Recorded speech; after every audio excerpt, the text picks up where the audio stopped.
Okay, everyone. So now, welcome back to the second sessions of your class. So in the first sessions, you already studied the blueprint books. Now let's move on to the second subjects for your class. And in the second session, the second subject that you are going to study, as you can see on the slideshow here, the subject is writing right 3. And now we are studying the unit 3, which is infinitive and gerund. And the lessons that you are going to study for this session is on page 34 of your writing breakthrough book. In the previous session, in the previous unit, which is unit 2, you already studied the present perfect tense, and in those lessons, you already learned the two famous international organizations. Now, in this lesson, I will take you to the history class, and we are going to study the French Revolution in the activity writing sentences with a subject. To understand more about the revolution, we need to look at the background of the French revolutions. So here are some of the informations that you need to know before you move on to this lesson. So in 1789, which is the 18th century, French was ruled by King Louis XVI and his queen Marie Antoinette. At that time, most of the common people had a miserable life, which is a very bad life situation. Many of them were starving in the street, but the court life was very different. So people have nothing to eat at that time. They were very hungry and living in the street. However, the court life, which means the life of the other people in the society, for example, let's say the kings, the people in the higher rank society, they were very different. They live happily. That's why the poor people in French revolutionized um, the societies. So in this lesson, you will look at some of the language structures that you learn from your lesson, which are to infinitive and gerunds. And here are some of the vocabulary and the context that you need to know. After you know something about the French revolutions in 1789, now let's do some of the exercise in your books. And this exercise, you need to choose the correct words in the green box below in order to complete the 6 sentences below the box. Now let's start with the first one. The queens enjoy. So remember everyone enjoys plus to infinitive or plus gerund. Sure, the queens enjoy having, which is the gerund. Parties at the palace. Number two, she love. So love plus to infinitive or ing. Okay, love doing something which is gerund. She love wearing beautiful dresses and jewels. Number three, the king like doing something or like to do something.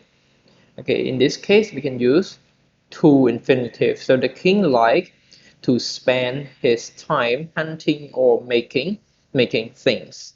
Number four, but either of them seem plus to infinitive, seem to care about their people. They never sincerely try to do something or try doing something. Sure, they try to listen to the people problem. They fail, okay, to do their duty as king and queen. This is the problem in French society back then in 1789, that the country was ruled by the king and the queen.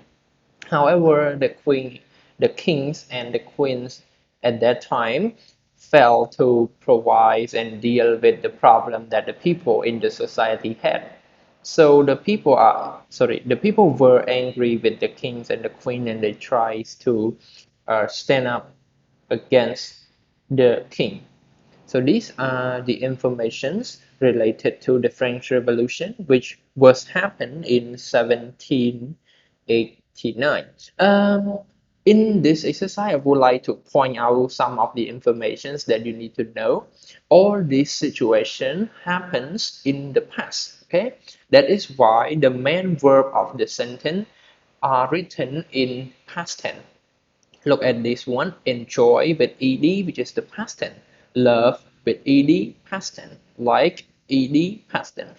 These are the main verb which are written in past form. However, the infinitive form, there is no past tense or no present tense or future tense because it's just the form, infinitive and gerund form, and they function as the objects to the main verb. So the verb here, having, wearing, to spend, it doesn't express the tense at all. Okay, so remember this because some of the students they also change the to infinitive verb form.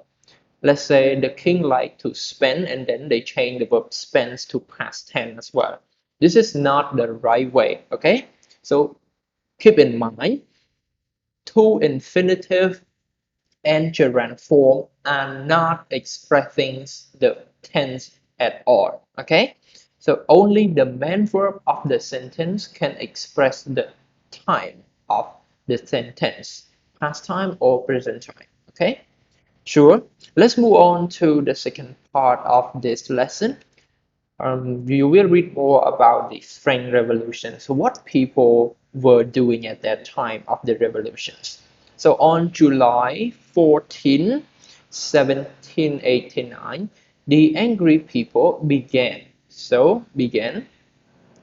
to march, mean to walk in a large group of people, began to march to Vad Bastille, the prison. I'm not sure whether I pronounce the word correctly because it is in French and I'm not good in French. So they broke into the prisons and took the weapon. The revolution started. The king and queen tried, to escape and to run away, to escape French, but they were caught and sent back to Paris. The revolutionary governments decided to execute mean to kill the king and queen.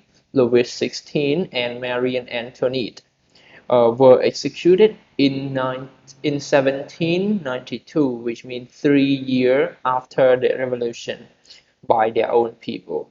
Why? Because they did made a very big mistake. They didn't care about the people, and those were the result.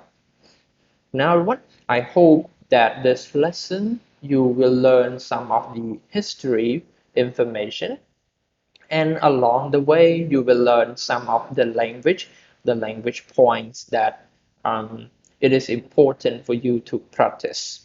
So before um, we end this class, I would like to invite all of you to watch a short video clip about the French Revolution. And this video clip was taken from the TED Talks.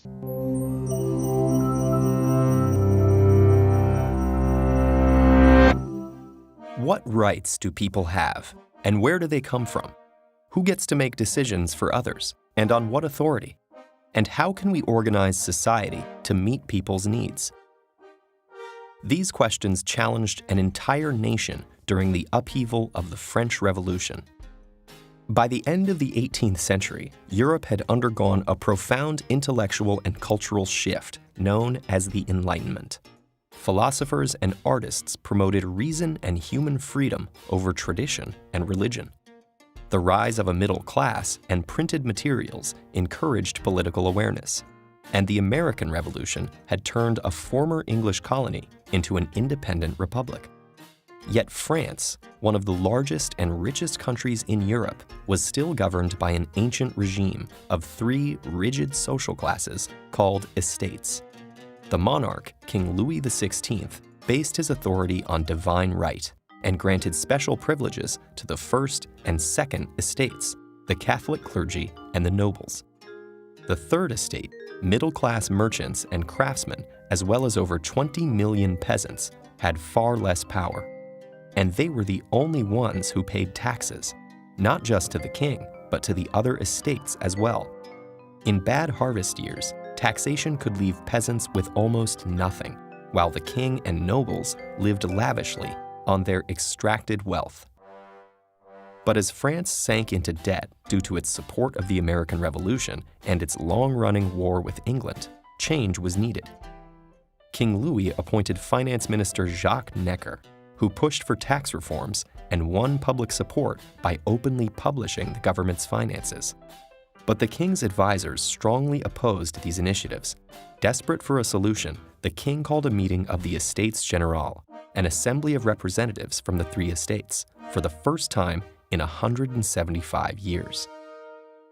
Although the Third Estate represented 98% of the French population, its vote was equal to each of the other estates. And unsurprisingly, both of the upper classes favored keeping their privileges. Realizing they couldn't get fair representation, the Third Estate broke off, declared themselves the National Assembly, and pledged to draft a new constitution, with or without the other estates.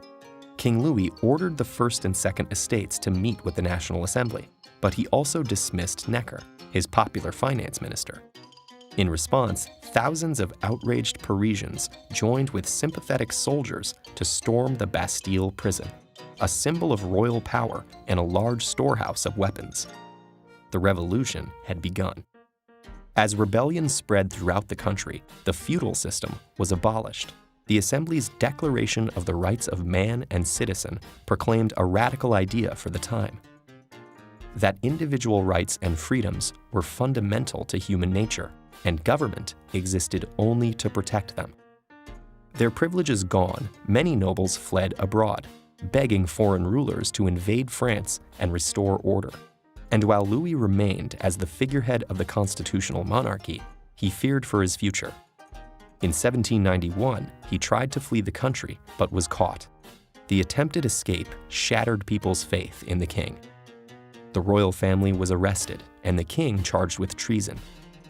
After a trial, the once revered king was publicly beheaded, signaling the end of 1,000 years of monarchy and finalizing the September 21st declaration of the First French Republic, governed by the motto Liberté, Égalité, Fraternité.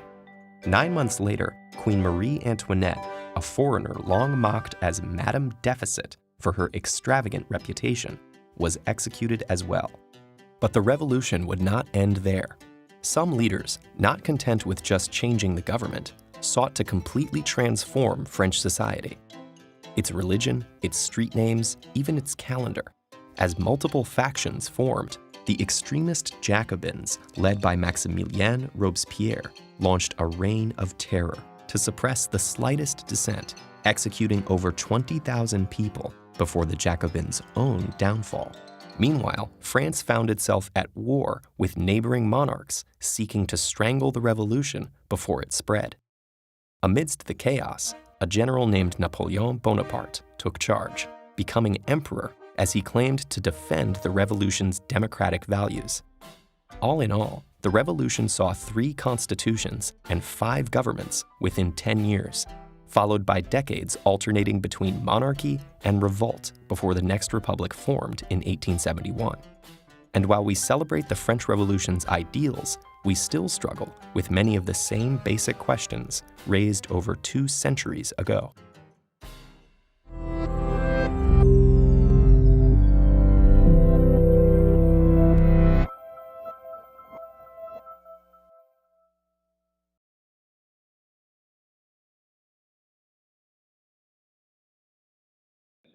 Alright, now I hope you enjoyed those video, and that's it for the video lessons today, and I hope you have a good day. Goodbye everyone, see you again in the next video.